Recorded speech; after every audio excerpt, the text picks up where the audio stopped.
Good evening. Today is Thursday, November 9th, 2023, 4 p.m. Zoom lecture class. We're going to go ahead and get started. Again, I will say that I'm going to send you all a video from YouTube showing how and going through steps with how to code vaccinations. I'm also going to post this along with this recorded video in your Zoom class lecture in the grade section of e-learning. So you're going to have two videos that will be posted in your grade section of e-learning, as well as I'm going to post this in your assignment and in the lab. I noticed that some of y'all might watch it in your lab, but then you miss it in your daily assignment. I see some of you have already completed your daily assignment. I'm still going to post it there, but as well as in your lab. Also in your labs, the way the system is set up, you might see, so pay attention to your dates because they might have 10 and then 11, but it's your exams for 7, 8, 9, 10, and 11. So look at those dates when you're doing those assignments. They're out of order, but it was nothing I could do. The system had it placed in like that. But if you look at the date, you'll see it might say day 11 and day 10, but you should be doing that day 7, 8, and 9 first. So just pay attention to how that is labeled. It's a glitch in the system that had it placed in that order. So I'm going to go ahead and share my screen.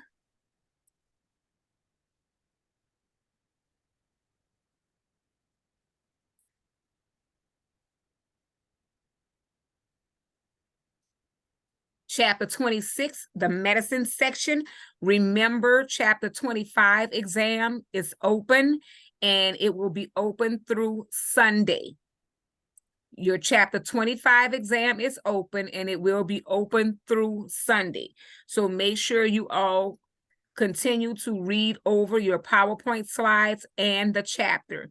These chapters are very short. We'll be moving into a new module soon because this module is only 20 days. Last module was 40 days, which was a very long module, but the chapters went pretty fast because we had so much information to cover. This module is only 20 days, and we're already going into day 10. So we only have like another 2 weeks or a week and a half in this module.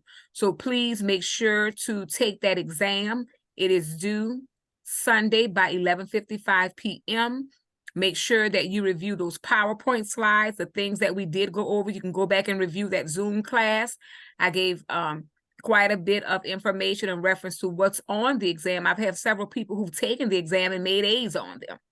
So please make sure you read those PowerPoint slides and your chapter, because today starts chapter 26. And if you look at your daily assignment, it has chapter 26. So once your exam is open, when you're taking that exam, that following day, a new chapter begins.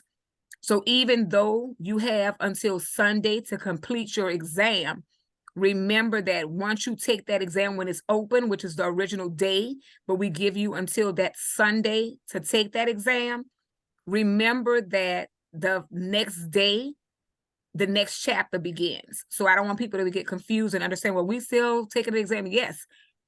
But really that exam was due Wednesday for 11:55, but we give all exams and labs until that Sunday. So today starts a new section, a new chapter, chapter 26, the medicine section. So we're going to go ahead and get started with the medicine section, which is a wide range, a very wide range. Excuse me 1 minute, it won't let me. As a student trying to get in.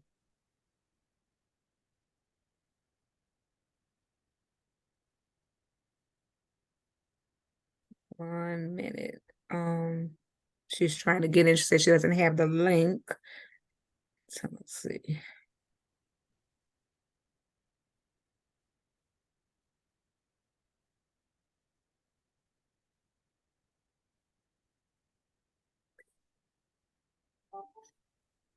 Okay, so please just remember that we always start the next day after an exam.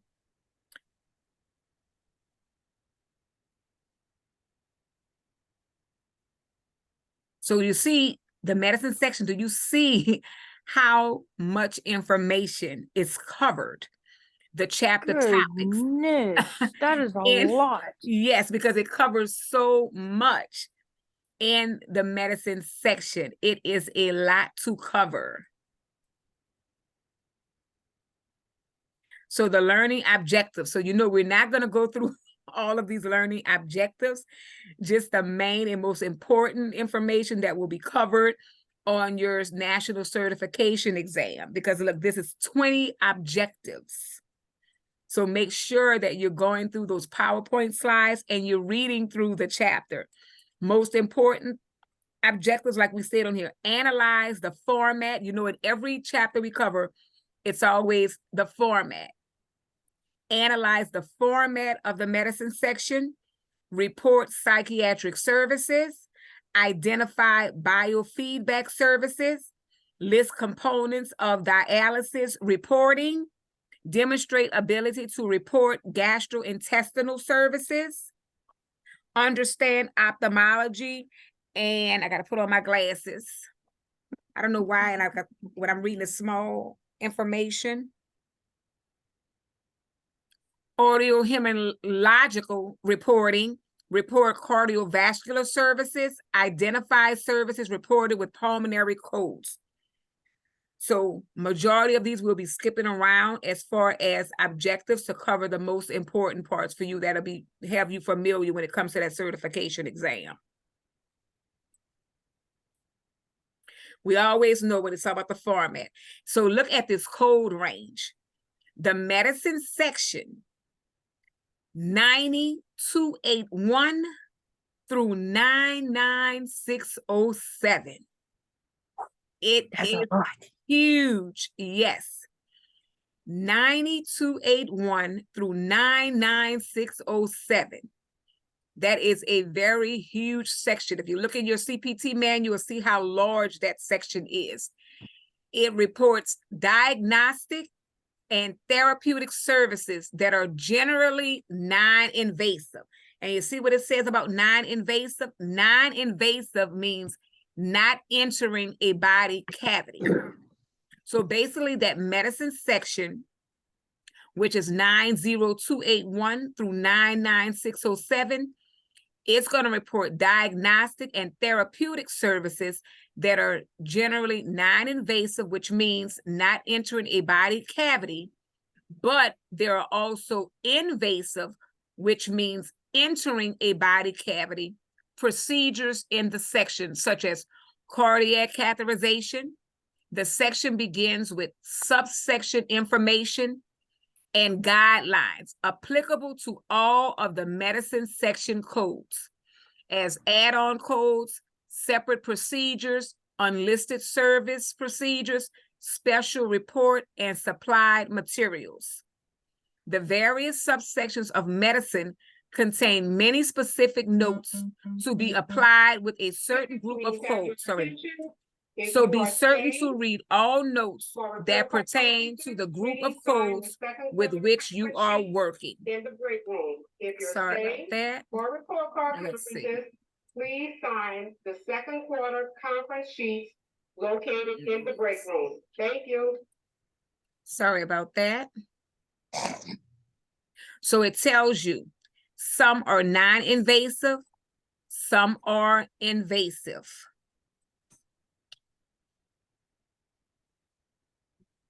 So it says the various subsections of medicine contain many specific notes to be applied with a certain group of codes. So be certain to read all notes that pertain to the group of codes with which you are working. So it's telling you, and it's always letting you know, read all the notes before you start to code. So here is the format. Take a moment now to review the medicine section in the CPT manual. If you all have your manual, take it out. To have an overview of the subsections. Many specialized types of tests are located in the medicine section. Example, biofeedback, audiologic function tests, electrocardiograms. Codes in this section do not usually include the supplies used in the testing, therapy, or diagnostic treatments unless specifically stated in the code description or guidelines. So when you're looking at those guidelines, when you're looking at those codes, it's very important that you read the guidelines, the notes, and it will state if they have any supplies or anything that's attached to it.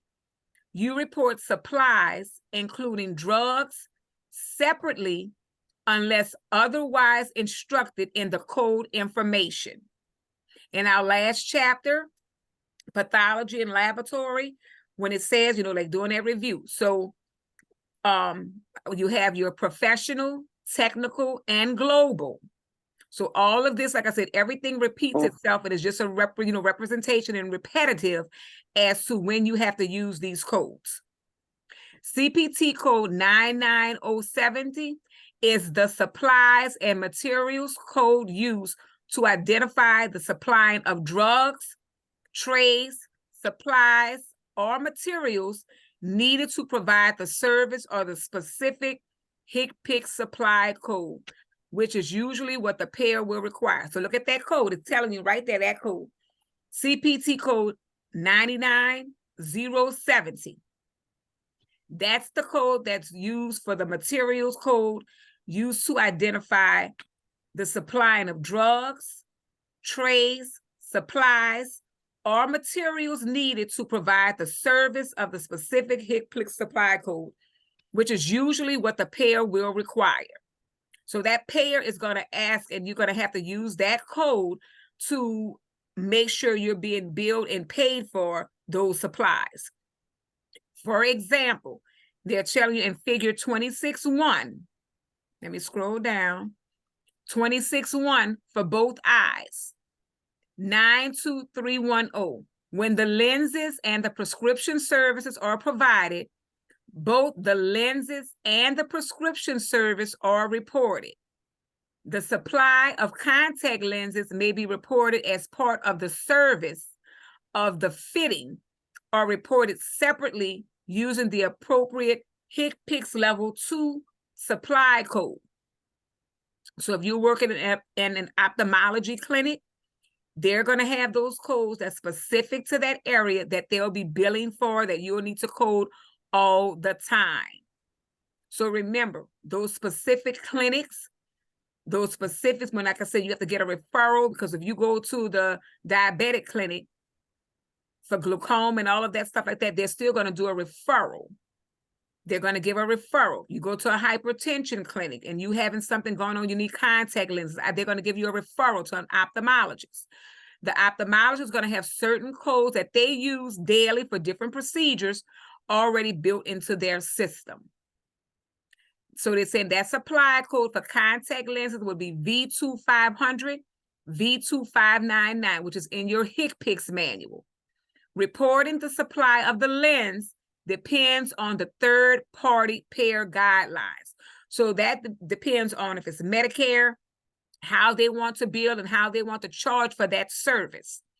So it says here, one code for the prescription, second code for the lenses.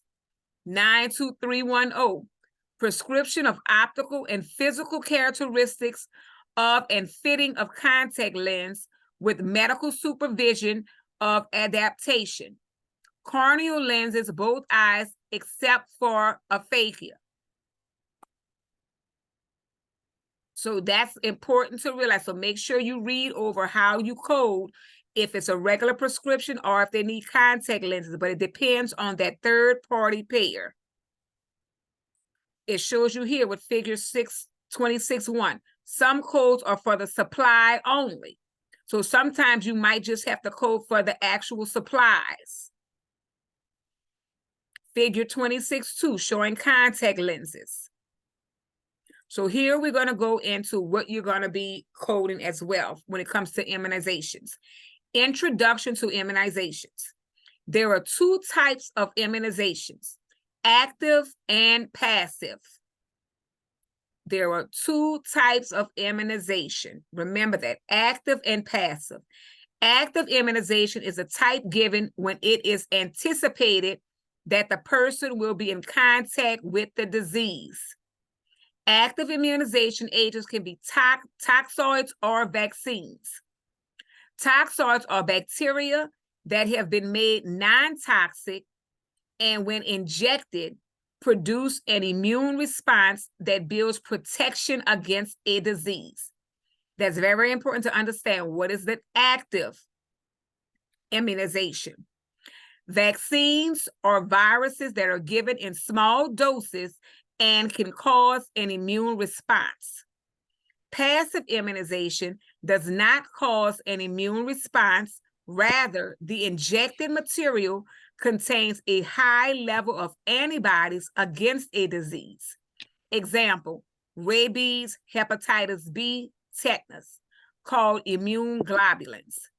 The first three subsections in the medicine section are immune globulins, serum or recombinant products, immunization, administration for vaccine toxoids, and vaccine toxoids.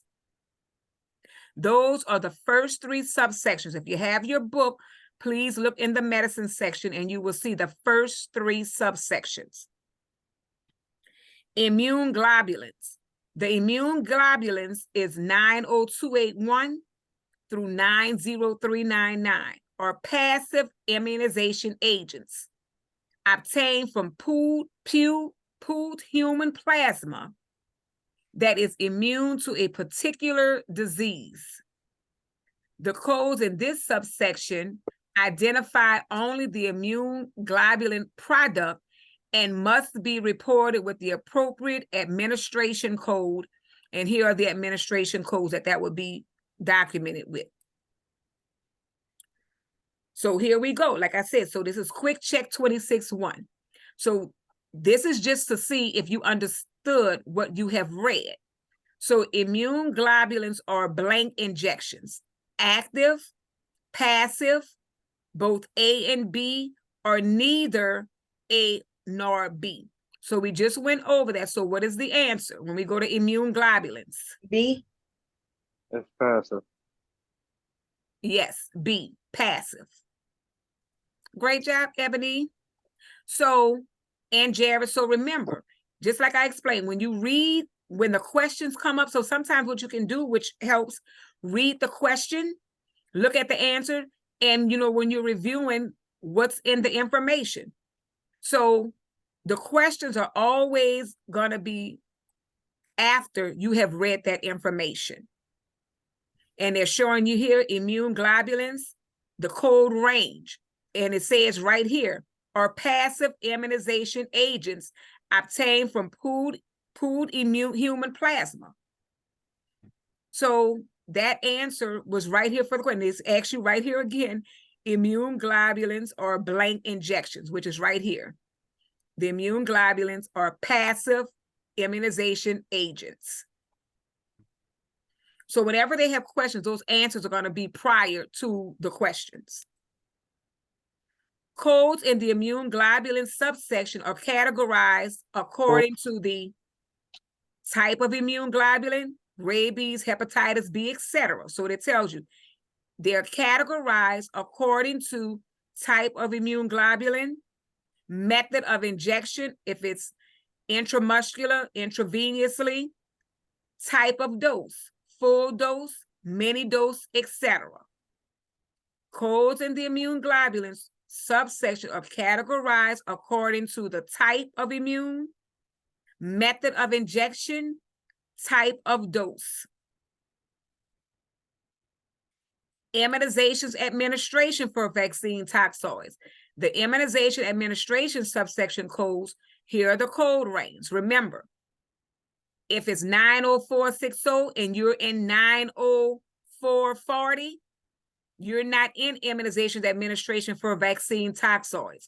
Or if it's 9 through 90474 and you're in 90480, you're not going to find immunization administration for vaccine toxoids. You're out of range.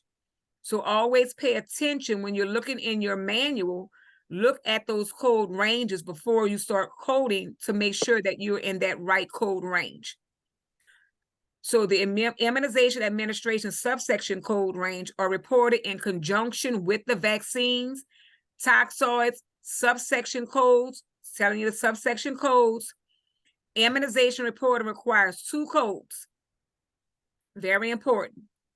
Immunization reporting requires 2 codes. One to report the administration and one to report the substance administered. Remember that. Immunization reporting requires 2 codes.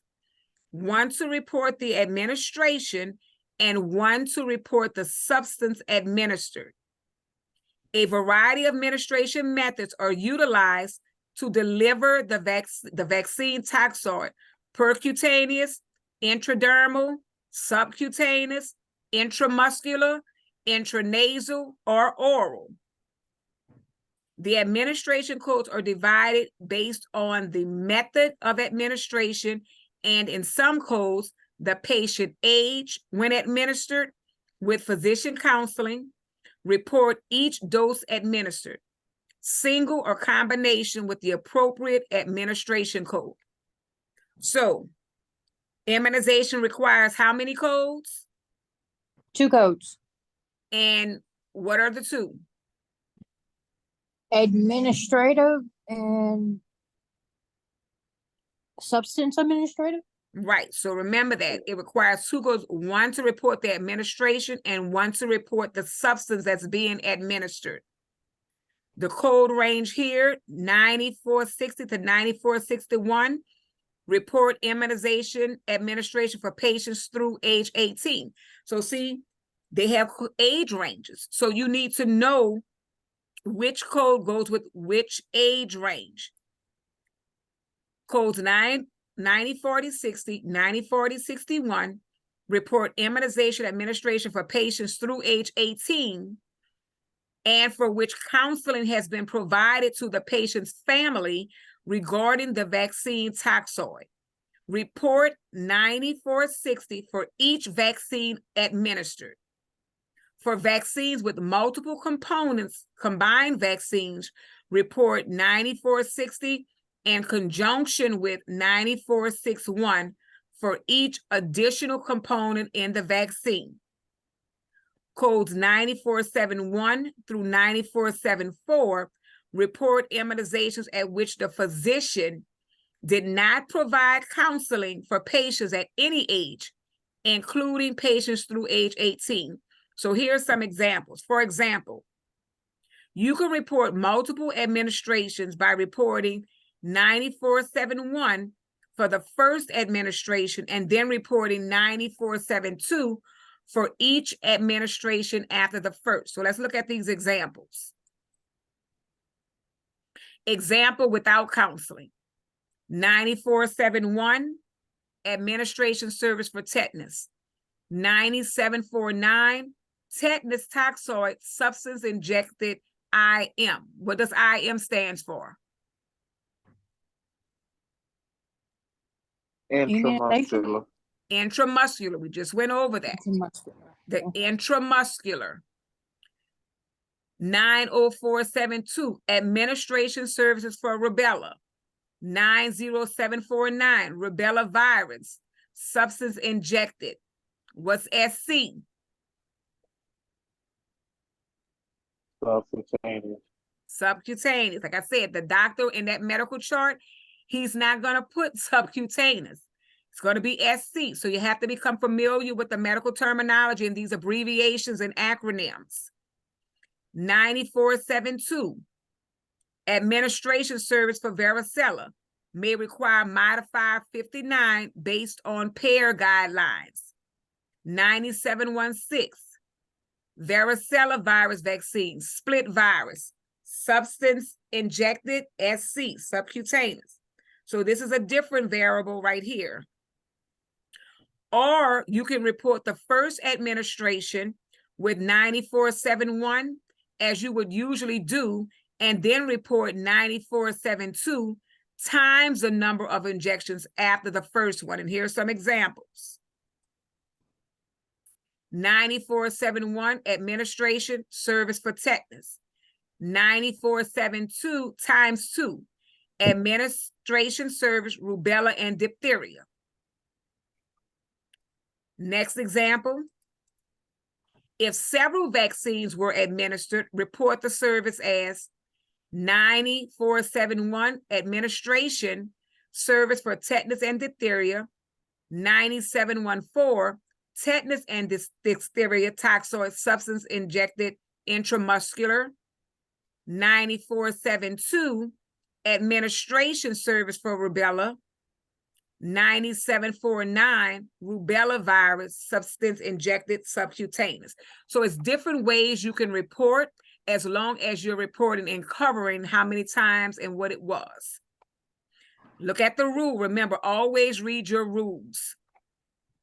Medicare reimburses for tetanus injections 90749 unlisted vaccine when given for an acute injury to a person who is incompletely immunized. When a tetanus booster is given to a patient in the absence of an injury, the injection 9749 is not covered by Medicare.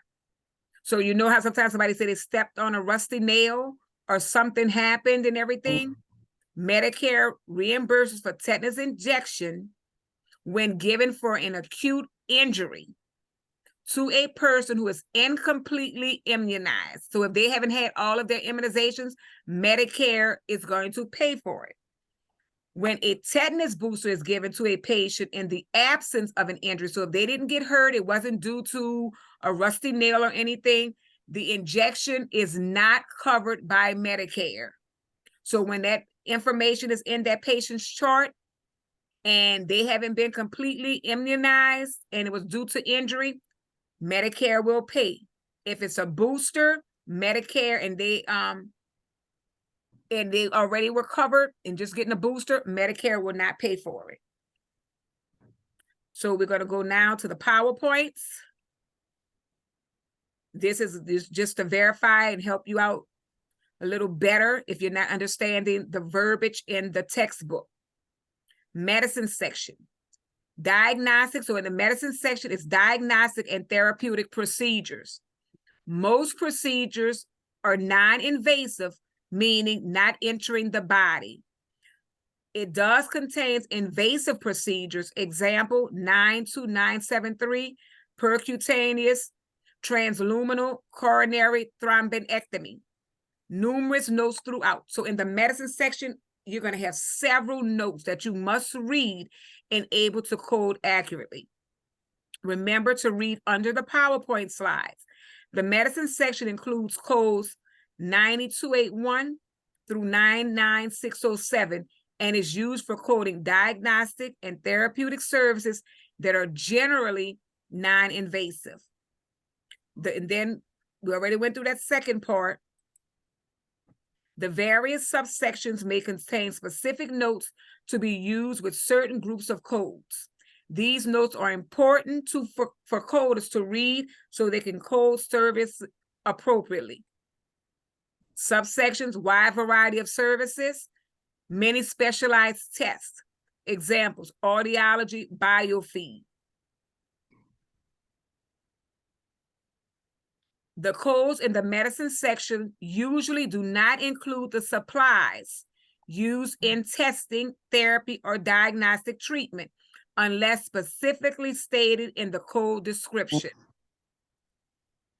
Immunizations, often used. Two types of immunizations, active and passive. Correct coding includes supply injected, administration of injection. Active immunization is given when it is anticipated that the person will be in contact with the disease. That's when it's active. Passive immunization does not cause an immune response. What happens instead? Injected material, example, immune globulins contains high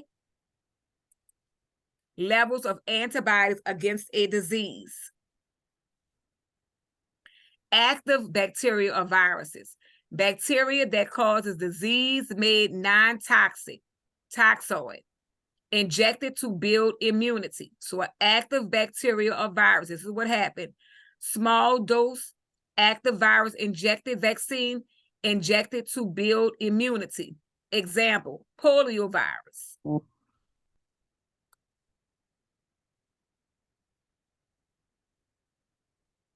Vaccines are viruses that are given in small doses and cause an immune response. So you have active bacteria, viruses as well.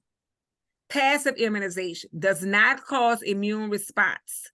Contains antibiotics against certain diseases, immune globulins. Examples, rabies, hepatitis B, or tetanus. These are some of the names of a disease for which passive immunizations is used. Immune globulins, look at the code range, identifies immune globulin product. Example, botulism, antitoxin. Report administration separately. Good evening, faculty and staff. 1 minute. The announcement from your principal, Michelle Logan Jones. Please 1 minute. Sign out in the Paylocity kiosk if you haven't already, and sign in on the sign-in sheets in the Immune globulins, coded, divided by type. Example, rabies, hepatitis B, method, intramuscular, intravenous, subcutaneous, and dose, if it's a full dose or a mini dose. Codes in this subsection are divided by type of immune globulin, method of injection, and type of dosage. Immunization administration for vaccines, performing the injection of substance, reported with substance given. Here are the code ranges. Patients through age 18, when physician counsels regarding immunizations, this is the code you would use for patients 19 years of age or over. 9471 through 9474. That's also in your coding manual. The code ranges, the ages. Patients of all ages, including under 19, if physician does not counsel regarding immunization. That's why it's very important to read the notes. Read what it's explaining, looking at the code ranges. 90471 plus 90472 equals percutaneous, intradermal, subcutaneous, or intramuscular injection.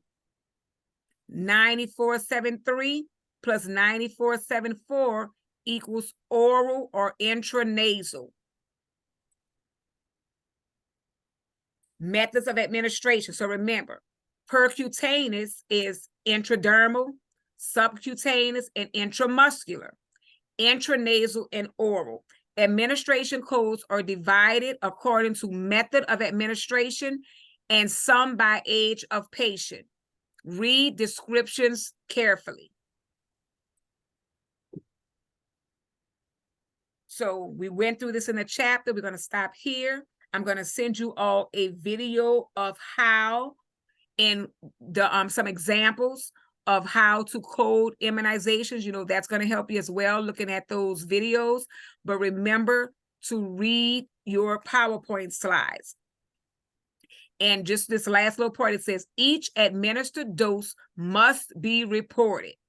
For example, multiple injections can be reported for a patient over age 8 by using 90471 for the first injection and 90472 for each injection thereafter. So that's why it's important, again, reading the notes, reading the guidelines in the medicine section. It is a huge range. So don't just code because you see, oh, okay, this is what I'm looking for, and you didn't look at the age range. You didn't look at how many injections were required. So make sure that you are paying attention. Make sure you are paying attention and make sure that you're looking at the code range. Make sure that you're documenting everything that is in that medical chart. Also, just paying attention to those guidelines. So that is it for today. I'm going to send you a video. Like I said, you're going to have 2 videos in your Zoom class, the lecture, which we're doing now, as well as a video from YouTube showing how to look in your CPT manual to code immunizations. Any questions or concerns, any information that you all need. And also, we have some good news from Misty. She received her MJ Foster. I'm gonna let her let you know about that. Go ahead, Misty. Yeah, I'd messaged my financial aid person on Sunday, and I kind of had some issues with it, but I got it figured out. And today I got a message back from her stating that I was approved. And I was approved for 6,400. Yes, yes, great. So that's why I'm telling you all, please pay attention if you need assistance, financial assistance, that MJ Foster grant. The only thing they can tell you is yes or no. They're going to send you a quick little application for you to complete. It doesn't take long at all to submit. Make sure you contact your financial aid officer to fill out that information, and you can be, I mean, look, she said Sunday, today is Thursday, and she was approved for $6,400. So that is amazing. So please do not take these things lightly. Submit. Like I said, the only thing they can say is yes or no. Submit have the one. information. I did the MJ Foster thing too. Oh, you did, Ebony? Uh-huh. Did they get back with you yet? Yeah, I got approved. Oh, well, congratulations. When did you do yours? Before I started. Well, congratulations. Thank you. Yes, so that's what I'm saying. Please, there are resources available. You just have to take advantage of the resources. So please apply. It's the MJ Foster grant. Please, you have to email your financial aid officer. She will get the paperwork to you, fill it out, send it back, and then within days, they will be able to confirm or deny if you have been, if you're eligible for the grant. There's, like I said, tons of money with MJ Foster, but please, I'm encouraging everybody, apply. Please apply. This is a great benefit. It's not going to hurt to try. Yes. Yes. I mean, Misty took forever to apply, and then look what. I love how she's put. And then she kept saying, "Oh, who is my financial aid officer?" And then she did it, and look at that. She was approved. It's amazing. So that is great. I am so excited, Miss Steele. When Misty, I said, "Oh, all right, Misty." And great, Ebony. I know that was a big help. So pass it on to any of your other classmates who might have not even tried, or attempted. If you can email, I've put it in emails, but a lot of times, you all respond better with each other. So please pass it on. I'm going to send it out again tonight about please apply, contact your financial aid officer, and apply. So, and we can tell this to anybody who's in Unitech, right? Anybody, period. They don't have to be in Unitech. It's available. It's a resource that's available. Okay. Yes. So pass it on, share the information. And even like Miss Ebony stated, she applied for it before she started. So that was a big incentive and big help for her with starting, to assist her with financial aid and getting that covered. Any other questions or concerns? By the way, guys, I got like 2 weeks left of me, and I'm good. Misty's ready to get out of here. See that, Ebony? Misty is about to graduate on November 29th. It's her last day. So, Congratulations. Thank you. and she has done great, great, great student. I'm going to miss Misty, but guess what? Moving on to a career. That's the most important thing. So any other questions or concerns about assignments, the labs, exams? Like I said, several people have taken the exam already, and so far I've had all A's on the exam. So don't wait. Do not. I gotta study to take that. I be second guessing myself. I'll be right at first, and then I'll be changing my answer. I gotta get out of that habit. Yes, Ebony, and the majority of the stuff that we reviewed is on your exam. Go back and watch that lecture video that we did on Tuesday. How do I go back and watch that? In your e-learning, you just click Zoom class. Let me share so I can show you. Let me share my screen again. When you go into your Unitech site, there's gonna have a gray little section that says Zoom. Right. So look right here where it says Zoom class. Okay. Click on Zoom class. And all of these are now chapter 24, review for exam, chapter 25. Everything is on this because I'm sharing, but everything is in your Zoom class. Your PowerPoint slides. PowerPoint slides are here. You just click on that chapter and your PowerPoint slides will come up.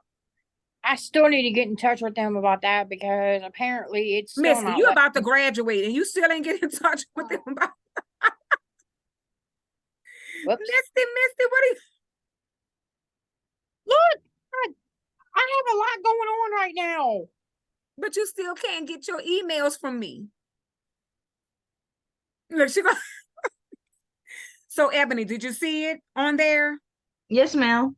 Yeah, so everything is in your gray section. Like when your Zoom class, I post that in news and announcements. That's in your, everything is in your gray section of e-learning. Your syllabus, your student syllabus, so you can see what objectives we'll be covering. Your news and announcements, I posted news and announcements, reminder about the Zoom class today for 4 p.m.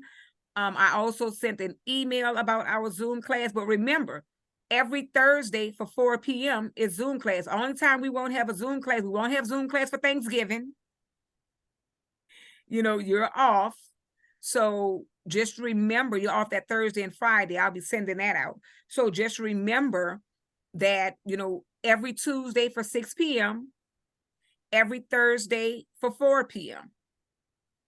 And then if you're unable to attend, it's still being recorded and it's in the gray section of e-learning labeled Zoom class. Okay. I got nothing but time, so I'll be there. Okay. Any other questions or concerns? No. All righty. You all enjoy your weekend. Stay safe. Remember, chapter, what is that? 25 exam is due Sunday by 11:55 p.m.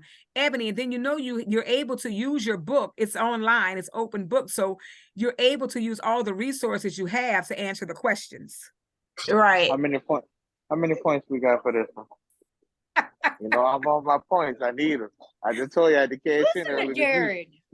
But Jared, I told you didn't have to cash in. Remember, I told you that if you were sick, you should have communicated that with me and I was going to reopen.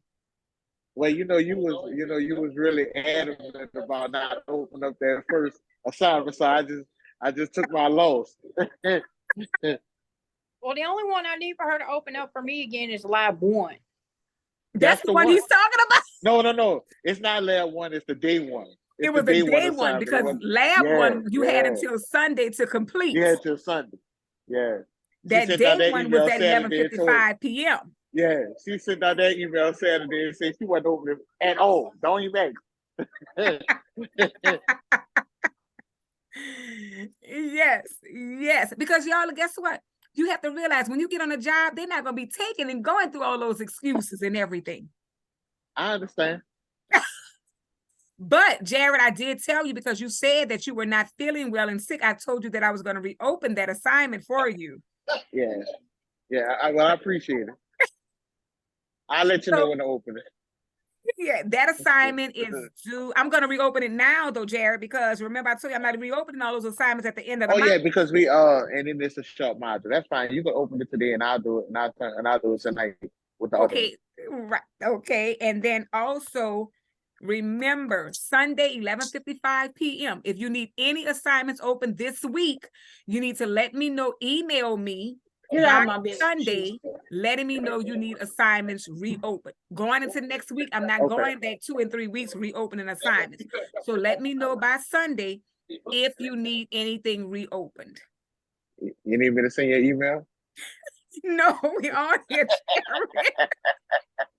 Oh, now he's being funny. He know I'm gonna get him. Like he know. Look, Jared, when you ask for those 15 points again, so. This I know I gotta work on for the 15. Yes, this lecture here, so you all can write down your points for the day. Today's points are worth 10 points.